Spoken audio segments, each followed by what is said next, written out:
آپ حضرات جم کے بیٹھیں روزانہ پابندی کے ساتھ، تاکہ کم از کم اتنا علم ہو کہ ہمارے مذہب نے، ہمارے دین نے کن بھلائی کی باتوں پہ زیادہ زور دیا ہے، تو شاید اللہ تعالیٰ ان میں سے ہمیں ان بھلائیوں کی توفیق عطا فرما دے۔ تو سب سے پہلی بھلائی جو فرض نہیں ہے لیکن شریعت نے اس کی بہت ترغیب دی ہے، وہ ہے تہجد کی نماز۔ قرآن مجید میں ہے تتجافى جنوبهم عن المضاجع يدعون ربهم خوفا وطمعا ومما رزقناهم ينفقون۔ فرمایا ہمارے جو نیک بندے ہیں ان کے پہلو رات کو ان کے بستروں سے الگ ہو جاتے ہیں۔ کیوں الگ ہوتے ہیں؟ جنت کے شوق میں اور جہنم کے خوف میں۔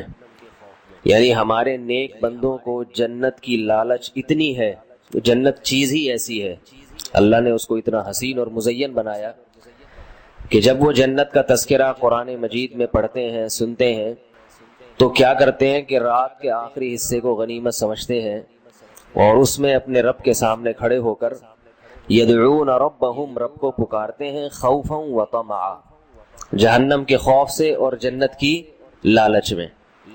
ایک اور مقام پر ہے ربنا اصرف عنا عذاب جہنم ان عذابها کان غراما، کہ رات کو یہ دعا مانگتے ہیں کہ اے اللہ ہم سے جہنم کے عذاب کو دور کر دیجئے، اس لیے کہ اس کا عذاب چمٹ جانے والا عذاب ہے۔ تو قرآن مجید میں بہت سارے مقامات پر تہجد کی نماز کی بے پناہ فضیلت وارد ہوئی ہے، اور احادیث میں آپ صلی اللہ علیہ وسلم کا اپنا عمل تو سب کو معلوم ہے کہ کھڑے کھڑے آپ صلی اللہ علیہ وسلم کے پاؤں مبارک سوج جایا کرتے تھے۔ ہم اتنی عبادت تو نہیں کر سکتے، لیکن تھوڑی سی اس سنت کو زندہ کرنے کی کوشش کر سکتے ہیں۔ حدیث میں ہے، صحیح بخاری مسلم کی حدیث ہے، آپ صلی اللہ علیہ وسلم نے فرمایا نعم الرجل عبد اللہ لو یصلی من اللیل، کہ عبداللہ بن عمر کیا ہی بہترین آدمی ہے اگر وہ رات کے حصے میں کچھ نماز پڑھ لے۔ ساری خیریں ہیں، ساری بھلائیاں ہیں، ایک چیز رہ گئی ہے، رات کے آخری حصے میں نماز نہیں پڑھتے۔ تو عبداللہ بن عمر کے بیٹے حضرت سالم فرماتے ہیں کہ یہ سننے کے بعد میرے والد نے، عبداللہ بن عمر نے، کبھی تہجد میں ناغہ نہیں کیا، اور بہت تھوڑا سوتے تھے، ہمیشہ پابندی سے رات کو تہجد پڑھتے تھے۔ ایک اور حدیث میں آتا ہے کہ آپ صلی اللہ علیہ وسلم نے ارشاد فرمایا افضل الصیام بعد رمضان شہر اللہ المحرم وافضل الصلاة بعد الفریضة صلاة اللیل، یہ سب سے بہترین مہینہ روزے کے لیے رمضان کے بعد محرم ہے، اور سب سے بہترین نماز فرض نماز کے بعد رات کی نماز ہے، فرض کے بعد سب سے افضل ترین نماز۔ ایک اور حدیث میں ہے رسول اللہ صلی اللہ علیہ وسلم نے فرمایا کہ حدیث کا مفہوم ہے کہ سب سے بہترین شخص اور سب سے بہترین گھرانہ وہ شخص ہے جو رات کے آخری حصے میں اٹھے اور اپنی بیوی کو بھی اٹھائے، بیوی نہ اٹھے تو اس کے پانی کے چھینٹے مارے، اور فرمایا وہ عورت بھی سب سے بہترین کہ جو رات کے آخری حصے میں نماز کے لیے اٹھے اور اپنے شوہر کو بھی جگائے، نہ جاگے تو اس کے پانی کے چھینٹے مارے تاکہ اس کی آنکھ کھل جائے۔ تو آپ صلی اللہ علیہ وسلم نے اہل خانہ کو بھی ترغیب دی ہے کہ میاں بیوی ایک دوسرے کو بھی اٹھائیں، لیکن یہ جب ہی ہے جب شوہر اپنے مزاج کا ہو عورت کے، یا بیوی شوہر کے مزاج، ورنہ آپ نے چھینٹے مارے، اس نے اٹھا کے مگا دے مارا آپ کے منہ پہ، بیلن اٹھا کے سر پھٹ گیا، تو ایسی صورت میں اوائڈ کرنا چاہیے، وہ خود ہی پڑھ لیں، اس پہ انشاءاللہ ثواب مل جائے گا۔ تو یہ بہت بڑی فضیلت ہے۔ آج کل لوگ مجھ سے وظیفے پوچھتے ہیں بہت فون کر کر کے کہ یہ کاروبار نہیں مل رہا، جو ہے رزق کی تنگی ہے، تو وہی عاملوں کے چکر میں پڑتے ہیں، کسی نے بندش لگا دی، کسی نے یوں کر دیا۔ تو قرآن میں اللہ کیا فرماتے ہیں کہ اللہ جس کے لیے رحمت کا دروازہ کھولے تو کوئی بند نہیں کر سکتا، اور جس کے لیے اللہ دروازہ بند کر دیں تو کوئی کھول نہیں سکتا۔ یہ تو بندش سب ایسے ہی باتیں ہوتی ہیں۔ تو اصل کرنا کیا چاہیے؟ وظیفوں میں وقت برباد نہیں کرنا چاہیے۔ یہ جو وظیفے بتانے والے ہوتے ہیں نا، ان کے پاس کوئی دلیل نہیں ہوتی، بس ایک اندازہ ہوتا ہے کہ یہ کرنے سے یوں ہو جائے گا، یہ کرنے سے، ایک اندازے ہوتے ہیں۔ تو لوگوں کے اندازوں پہ اور ان کے اٹکل پہ اپنی صلاحیتوں کو، اپنے وقتوں کو کیوں برباد کر رہے ہیں؟ جو اللہ اس کے رسول نے جس چیز کی اہمیت بتائی ہو، جن وظائف کی یا جن اعمال کی، ان کی طرف توجہ دینی چاہیے۔ تو حدیث میں آتا ہے کہ رات کے آخری حصے میں اللہ آسمان دنیا کی طرف آتے ہیں اور فرماتے ہیں حل من مسترزقین اغفر حل من مسترزقین ارزق لا، کوئی ہے مجھ سے رزق مانگنے والا جسے میں رزق دوں. تو اس وقت اٹھ کے اللہ سے روزی مانگنی چاہیے. اے اللہ کاروبار نہیں ہے، گھر کے حالات دیکھ رہا ہے، تو نہیں ہو رہا پورا، تو میرے رزق میں برکت دے دے. تو بجائے ادھر ادھر اتنی دفعہ یہ پڑھو اتنی دفعہ یہ پڑھو جس کی کوئی دلیل نہیں ہے. تو اللہ کے نبی نے کیا فرمایا؟ اللہ آسمان دنیا پہ آ کے کہتے ہیں کوئی ہے رزق مانگنے والا، اور اللہ کہتے ہیں حل من مستغفرین اغفر لا، کوئی ہے مجھ سے گناہوں کی معافی مانگنے والا کہ میں اس کو معاف کر دوں. تو آخری حصے میں اللہ تعالیٰ خود مطالبہ کر رہے ہیں، کوئی ہے بھائی اٹھے مانگے میں دوں گا. تو ہم پڑے ہوئے سب سو رہے ہوتے ہیں اس میں. تو یہ بہت بڑی نیکی ہے، یہ بہت بڑی سنت ہے رات کے آخری حصے میں نماز پڑھنا. صحابہ تو بہت لمبی لمبی پڑھا کرتے تھے، اتنی ہم نہیں کر سکتے تو تھوڑا سا کر لیں. علماء نے لکھا ہے کم سے کم 2 رکعتیں یہ تہجد کی ہیں، کم سے کم. زیادہ سے زیادہ 8 بھی ہو سکتی ہیں عام معمول آپ صلی اللہ علیہ وسلم کا، اور اس سے بھی زیادہ ہو سکتی ہیں، لیکن وہ نہیں ہو سکتا تو 2 رکعتیں پڑھ لے انسان. اور حدیث میں آتا ہے کہ آپ صلی اللہ علیہ وسلم سے کبھی رات کی نماز رہ گئی تو پھر آپ دن میں پڑھ لیا کرتے تھے. تو یہ قضا تو نہیں ہوتی، نفل نمازوں کی قضا نہیں، صرف ایک معمول کا پابند رہے انسان. اس لیے آپ نے ترغیب دی ہے، رات کو رہ گئے تو دن میں آپ صلی اللہ علیہ وسلم نے 12 رکعتیں پڑھی ہیں تو دن میں پڑھ لے انسان. اور اگر رات کے آخری حصے میں اٹھنا بہت مشکل ہے یا ناممکن ہے تو آخری درجہ یہ ہے کہ عشاء کی نماز کے بعد وتر سے پہلے 2 نفل پڑھ لے انسان. ظاہر ہے بہت سخت دباؤ اور جبر ہے آپ کے اوپر، تو ایسے موقع پہ ایسا کام کرنے کی ضرورت ہے جس سے آپ کو ثابت قدمی ملے اور اللہ کا قرب حاصل ہو. تو اس کا سب سے بہترین طریقہ قرآن کہتا ہے نماز. یعنی اے نبی صلی اللہ علیہ وسلم آپ نماز کو مضبوطی سے تھامیے تاکہ آپ کو ثابت قدمی ملے، آپ کو اللہ کا قرب ملے. کیونکہ جس اللہ کے لیے کام کیا جا رہا ہے نا، جب تک اس اللہ سے رشتہ مضبوط نہیں ہوگا تو اس کام میں آپ ثابت قدم نہیں رہ سکتے. اور اللہ سے رشتہ مضبوط کرنے کا سب سے بڑا ذریعہ نماز ہے. اس لیے قرآن کہتا ہے اقیم الصلاۃ، آپ نماز قائم کیجئے لدلوک الشمس، سورج کے ڈھلنے کے وقت. سورج کب ڈھلتا ہے؟ جب بالکل بلندی پہ جا کے ڈھلنا شروع ہوتا ہے تو ظہر کا وقت شروع ہوتا ہے. الی غسق اللیل، رات کے اندھیروں تک. یعنی اس میں 4 نمازیں آ گئی. سورج جب ڈھلتا ہے نا بالکل بلندی پر ہوتا ہے، تھوڑا سا ڈھلتا ہے ظہر کا وقت، مزید ڈھلان پیدا ہوتی ہے عصر کا وقت، مزید ڈھلتا ہے مغرب کا وقت، اور پھر الی غسق اللیل، سورج تو غائب ہو جاتا ہے مغرب کے بعد، پھر رات کے اندھیرے میں یعنی عشاء کا وقت.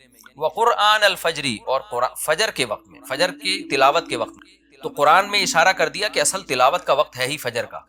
آج بعض اماموں کو ہم نے دیکھا فجر میں بڑی مختصر تلاوت کرتے ہیں، یہ بالکل غلط ہے. سنت ہے فجر میں طوال مفصل، یعنی سورہ حجرات سے لے کے سورہ بروج تک کی جو لمبی لمبی صورتیں ان کو تلاوت کیا جائے. تو فجر کے قرآن کے وقت بھی آپ نماز قائم کیجئے. ان قرآن الفجر، بے شک فجر کا جو قرآن ہے، فجر میں جو تلاوت ہے، کانا مشہودا، اس میں حاضر ہوتے ہیں. کون حاضر ہوتے ہیں؟ حدیث سے پتہ چلتا ہے فرشتے.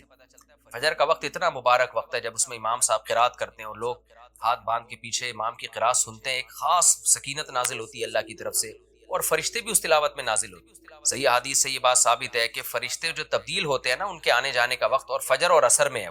جو فجر میں فرشتے آتے ہیں انسان کی حفاظت کے لیے، لہو معقبات من بین یدیہ ومن خلفہ یحفظونہ من امر اللہ.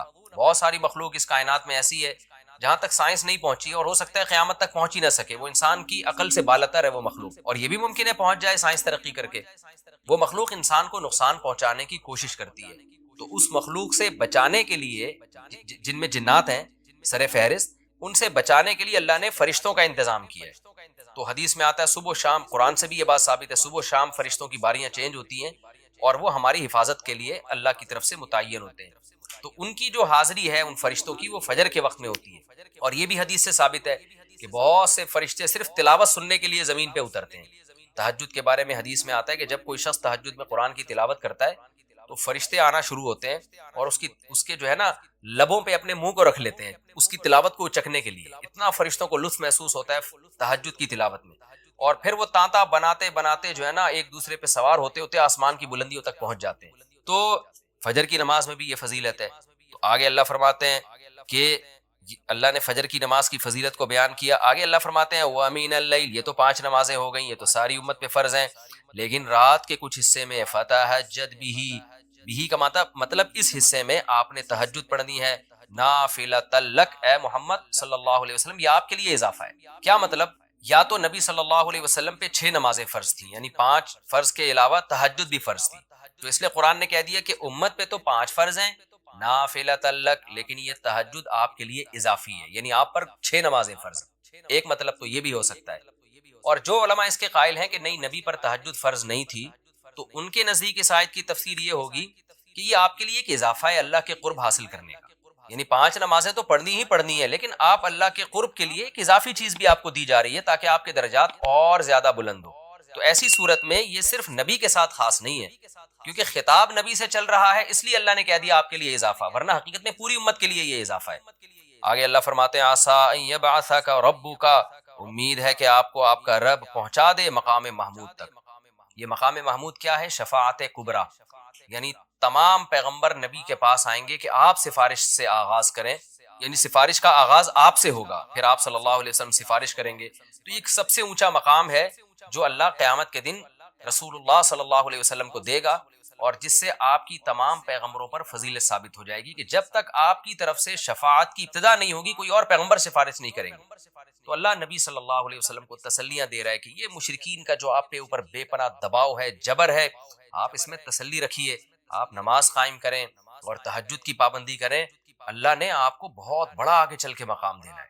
چونکہ نبی صلی اللہ علیہ وسلم بھی بشر تھے نا، مشرکین کے دباؤ کی وجہ سے آپ بھی ایک پریشانی میں آتے تھے، تو اس لیے اللہ آپ کو ثابت قدم رکھنے کے لیے آپ صلی اللہ علیہ وسلم کو یہ خوشخبریاں سنا رہا ہے کہ آپ نے اپنا اس عمل کو فوکس کرنا ہے، نماز اور تہجد کو، تاکہ آپ کا اللہ سے قرب رہے، اور اللہ آپ کو خوشخبری دے رہا ہے کہ امید ہے آپ کا رب آپ کو بہت بڑے مقام تک پہنچا دے۔ رہا مسئلہ مشرکین کی دھمکیوں کا کہ یہ پوری کوشش کر رہے ہیں کہ آپ کو مکہ سے نکال دیں، تو ہم نے تو بتا دیا کہ یہ خود بھی نہیں پنپ پائیں گے، لیکن آپ نے اللہ سے کیا دعا مانگنی ہے؟ وَقُلْ رَبِّ، کہہ دیجئے اے میرے رب، ادخلنی مدخل صدق، مجھے مکہ میں داخل کیجئے مرغوب داخلہ، اچھا داخلہ، اور مجھے مکہ سے نکالیے بھی اچھے طریقے سے، یعنی اچھا نکلنا ہو میرا، ایسا نکلنا جس کے نتائج اچھے ہوں۔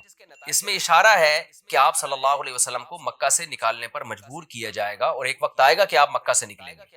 تو اللہ اپنے حبیب صلی اللہ علیہ وسلم کو پہلے سے دعا سکھا رہے ہیں کہ آپ اللہ سے دعا مانگے، اللہ جب میں نکلوں تو میرا داخلہ بھی اچھے طریقے سے ہو اور میرا نکلنا بھی اچھے طریقے سے ہو، یعنی پسندیدہ نکلنا ہو۔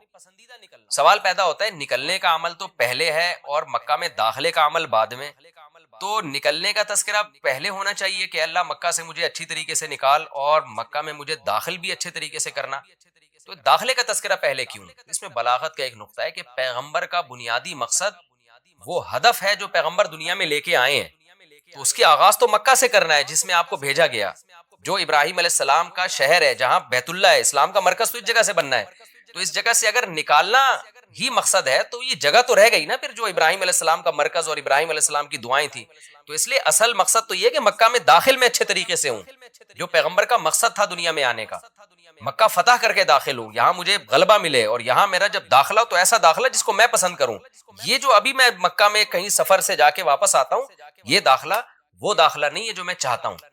تو چونکہ مکہ سے نکلنا مقصد نہیں ہے، نکالا اس لیے جا رہا ہے تاکہ داخلہ ایک طاقت کے ساتھ ہو اور اچھے طریقے سے داخلہ ہو، اس لیے اس داخلے کا تذکرہ پہلے کیا جا رہا ہے۔ ہاں وہ داخلہ اس وقت تک ممکن نہیں ہے جب تک مکہ سے ایک دفعہ آپ کا خروج نہ ہو، تاکہ مدینہ میں ریاست بنے اور آپ 10,000 کا لشکر لے کر فاتحانہ انداز سے مکہ میں داخل ہوں، اور جس مقصد کے لیے اللہ نے آپ کو بھیجا تھا وہ مقصد پورا ہو۔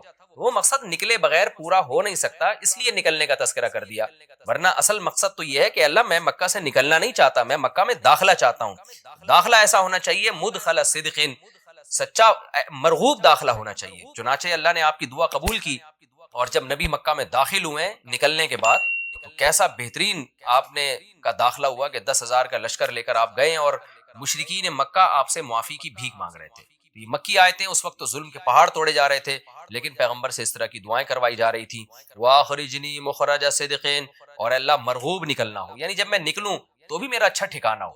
چنانچہ آپ کا نکلنا بھی بڑا اچھا ہوا کہ پورا مدینہ آپ کے استقبال میں کھڑا ہوا تھا، اور طلع البدر علینا من ثنیۃ الوداع، یہ جو ترانے ہیں یہ مدینہ کی بچیاں آپ کے استقبال میں پڑھ رہی تھی، تو آپ کا نکلنا بھی اچھا ہوا، یعنی مدینہ میں داخلہ جو مکہ سے نکل کے، اور پھر جو مکہ میں آنا وہ تو اس سے بھی زیادہ عزت اور شان کے ساتھ ہوا۔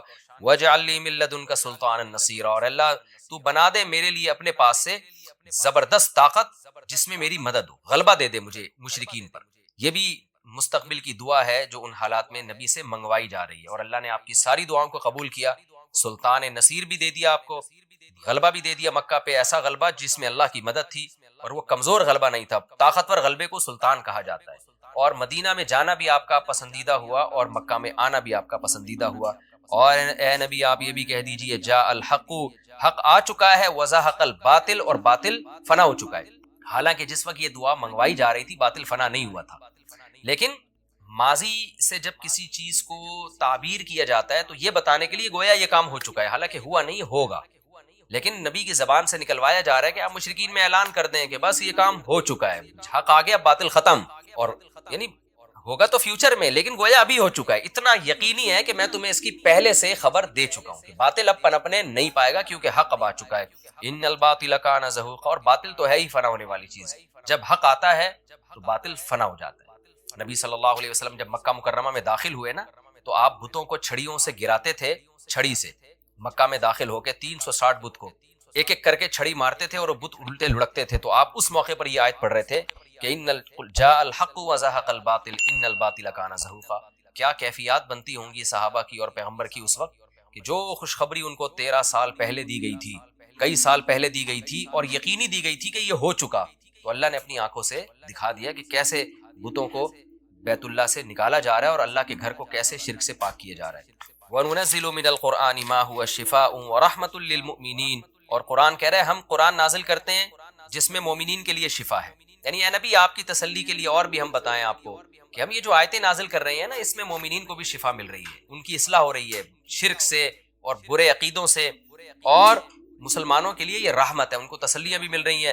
وَلَا يَزِيدُ الظَّالِمِينَ إِلَّا خَسَارًا، اور ظالمین کے خسارے میں اضافہ ہو رہا ہے، کیونکہ ظالمین اس پر عمل نہیں کر رہے، حجت تمام ہو رہی ہے۔ وَإِذَا أَنْعَمْنَا عَلَى الْإِنسَانِ أَعْرَضَ وَنَأَىٰ بِجَانِبِهِ، قرآن کہتے ہیں ہم جب انسان پر احسان کرتے ہیں تو وہ اعراض کرتا ہے اور اپنے پہلو کو ہٹا دیتا ہے۔ نعمت ملنے کے بعد بجائے اللہ کے قریب ہونے کے اللہ سے دور ہوتا ہے۔ وَإِذَا مَسَّهُ الشَّرُّ، اور جب انسان کو کوئی مصیبت پہنچتی ہے كَانَ يَئُوسًا، تو مایوس ہونے لگتا ہے۔ یعنی انسان کے بارے میں شکایت کی جا رہی ہے کہ اس کا اللہ پر ایمان نہیں ہے۔ پیغمبر کا مقصد ہے اللہ سے جوڑنا، تو یہ جو مشرکین ہیں جو اللہ کو نہیں مانتے، یہ خوشیوں میں بھی اللہ کو بھولتے ہیں اور غم میں بھی اللہ کو بھولتے ہیں، اسباب کو دیکھتے ہیں۔ لہٰذا جب اسباب کو آپ دیکھتے ہو اور پریشانی آتی ہے تو اسباب بتا رہے ہوتے ہیں، پریشانی دور نہیں ہو سکتی، تو مایوس ہونے لگتے ہیں، ڈپریشن میں جاتے ہیں۔ صحیح تھی، تختے کی نہیں تھی، یہ کمر جھکا سکتے تھے، سجدہ کر سکتے تھے، نماز پڑھ سکتے تھے۔ اس سے اندازہ ہوتا ہے کہ اللہ کی نظر میں دنیا میں جب ہمیں سجدے کے لیے بلایا جاتا ہے تو ہم اس کو ہلکا لیتے ہیں، لیکن اللہ کی نظر میں اس کی بہت بڑی قیمت ہے، بہت، کہ نماز کو ہلکا نہیں سمجھنا چاہیے۔ آج ہمیں بے نمازیوں کے بارے میں افسوس نہیں ہوتا، وہ تو پڑھتے ہی نہیں ہیں۔ نمازیوں کے بارے میں افسوس ہوتا ہے کہ جو نمازی بھی ہے نا، تو وہ بھی اپنی نماز کی ایسے حفاظت نہیں کرتے جیسے اللہ نے حکم دیا ہے۔ انہوں نے بھی ایک سائیڈ میں ایک چیز رکھا ہوا ہے کہ جب سارے کاموں سے فارغ ہو گئے تو چلو کیا پڑھ لیتے ہیں، نماز پڑھ لیتے ہیں۔ یہ جو قرآن میں اللہ نے فرمایا یوم کیا ہے، یوم یکشف عن ساق ویدعون الی السجود فلا یستطیعون خاشعۃ ابصارهم ترہقهم، نہیں، یہ آیت میں یوم یکشف عن ساق ویدعون الی السجود فلا یستطیعون، آگے کیا ہے، خاشعۃ ابصارهم ترہقهم ذلہ وقد كانوا يدعون الى السجود وهم سالمون۔ فرمایا دنیا میں انہیں سجدے کے لیے بلایا جاتا تھا، تو یہ کب بلایا جاتا ہے، اذان۔ بھائی یہ بہت بڑا المیہ ہے یار، دیکھو گاڑیاں غلط نہیں پارک کیا کرو۔ میں دیکھتا ہوں یہاں مدرسے کے گیٹ کے آگے کئی بار لوگوں نے گاڑیاں کھڑی کی ہیں۔ اتنی تو انسان میں سینس ہوتی ہے کہ جب گیٹ کھلے گا مدرسے کا تو اندر سے جو گاڑی باہر کیسے نکالے گا۔ یعنی یہ تو نبی صلی اللہ علیہ وسلم نے فرمایا کہ ایمان کا آخری درجہ یہ ہے، یہ حدیث خوب غور سے سنیں، ایمان کا آخری درجہ یہ ہے کہ راستے سے تکلیف دہ چیز کو ہٹایا جائے۔ کوئی بھی چیز جو لوگوں کو تکلیف پہنچا رہی ہے اس کو کیا کرو، ہٹا دو۔ گٹر کا ڈھکن کھلا ہوا ہے، کوئی گر سکتا ہے، آپ اس کا انتظام کریں۔ کانٹا پڑا ہوا ہے اس کو ہٹائیں، پتھر رکھا ہوا ہے اس کو ہٹائیں، کوئی بھی چیز جو لوگوں کو اذیت دے سکتی ہے۔ ہاں ابھی بتا رہا ہوں، ابھی بتا جائیں گے نا، بات کمپلیٹ ہونے دینا، ورنہ پھر دوبارہ کریں گے یہ حرکت۔ تو اس لیے اب کمپلیٹ کر لو پھر جائیں. تو راستے میں تکلیف دہ چیز جو نہیں ہٹاتا نا اس کو نبی نے ایمان سے خارج کیا ہے. تو سوچو وہ کتنا بڑا گویا کہ کافر ہوگا جو تکلیف دہ چیز راستے میں ڈالتا ہے. تو گاڑی غلط پارک کرنا، بائک غلط پارک کرنا، یہ تکلیف دہ چیز ڈالنا ہے کہ نہیں ہے؟ کانٹے سے اتنی تکلیف نہیں ہوتی، لوگ اکثر سنبھل کے ہی چل رہے ہوتے ہیں، لیکن گاڑیاں اس طرح روزانہ میرے ساتھ ایسا ہو رہا ہے روزانہ کہ یہاں آپ گلی میں گاڑی موڑنے کی کوشش کرو نہیں موڑ سکتے. کسی نے کارنر پہ گاڑی ایسے کھڑی کی ہوگی کہ گاڑی دوسری گاڑی جو آئے گی ٹرن ہی نہیں ہو سکتی. اور یہ دیندار لوگ زیادہ معذرت کے ساتھ کر رہے ہوتے ہیں. وہ ہمارے ہاں جو جتنا بے ڈھنگا ہوگا نا اس کو سمجھا جاتا ہے اتنا نیک ہے. جتنا بے ڈھنگا ہوگا نا، میں جب گیا نا حضرت مفتی رشید احمد صاحب رحمہ اللہ کے پاس، ان کے شاگردوں کے پاس، تو میرے پاس 125 تھی. میں نے دیوار کے ساتھ لگا دی بائک، تو وہ کہیں جھانک رہے تھے. انہوں نے کہا بالکل چپکاؤ. میں نے کہا یہ عجیب بات کر رہے ہیں بھائی، راستہ تو ہے نا بھائی، راستہ اتنا تو ہم نے بائک پارک کی ہے کہ راستہ تو ہے. انہوں نے کہا نہیں راستہ نہیں، کھلا راستہ ہونا چاہیے لوگوں کے پاس گزرنے کا. تو جب آپ مکمل دیوار کے ساتھ بائک کو چپکا کے کھڑا کر سکتے ہو تو آپ نے اس کی دم باہر کو کیوں نکالی ہوئی ہے؟ تو میں نے کہا یار عجیب ٹائپ کے لوگ ہیں یہ، تو بہت سختی کیا کرتے تھے. تو راستے سے تکلیف دہ چیز جو نہ ہٹائے وہ ایمان سے خارج ہے. تو جو راستے میں تکلیف دہ چیز ڈالے وہ کتنا بڑا بے ایمان ہوگا معذرت کے ساتھ. تو ابھی تو آپ لوگوں سے غلطی سے اس لیے میں کہہ رہا ہوں کہ اب جس نے غلط گاڑی پارک کی وہ اٹھے گا ہی نہیں نا ہمیں اپنے بے ایمان کا فتویٰ لگا دیا. تو ہم اچھا گمان رکھتے ہیں آپ نے جان کر نہیں کیا ہوگا، غلطی سے کیا ہوگا، بلکہ آپ نے گاڑی صحیح پارک کی ہوگی یا بائک صحیح پارک کی ہوگی، کسی نے ہٹا دی ہوگی.